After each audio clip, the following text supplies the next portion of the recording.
The UFC is back in Dublin, Ireland, and headlining Fight Night 76 is lightweight Dustin Poirier against Joseph Duffy.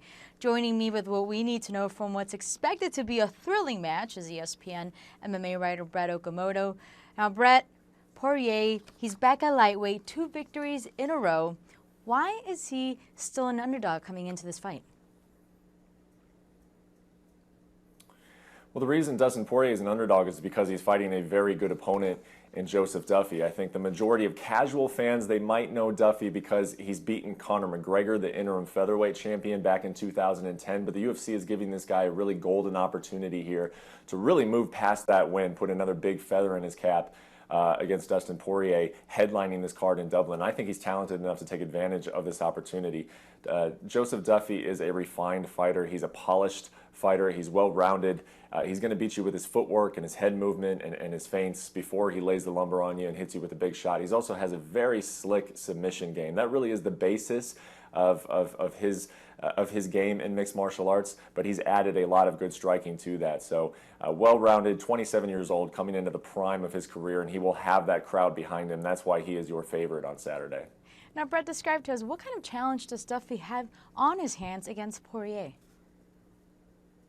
Well, I think the first thing that Poirier brings to the table is experience. You know, this guy is not an old fighter by any means, but this will be his 14th appearance in the UFC. Prior to that, he fought in the WEC, so he's fought in big shows. He fought Conor McGregor last year here in Las Vegas. There was a lot of Irish fans here in Las Vegas for that fight.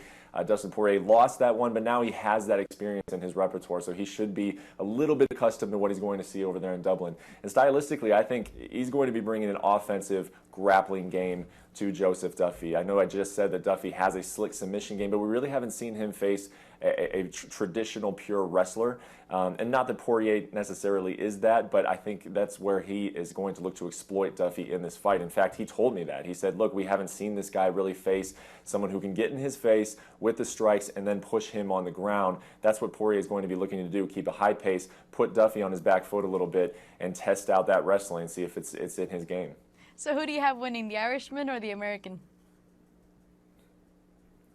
I've got Joseph Duffy all the way here. I think on paper, stylistically, the matchup just favors him. I'm also a believer in Joseph Duffy. I think that he can make a run at the UFC lightweight title. I think he's ready to do it now. He comes from a good camp, TriStar MMA in Montreal. He's adding to his game all the time. He's confident. I think he's going to make waves beyond this weekend and this weekend. I think he finishes Dustin Poirier, and I think he does it relatively quickly. I'm going to say inside the first 2 rounds of this 5-round fight. There you have it, Brett Okamoto with the insight. Great stuff as always. Now, Brett will be all over Fight Night 76, so make sure to keep it logged on our MMA page for the latest news, headlines, updates prior and on Saturday.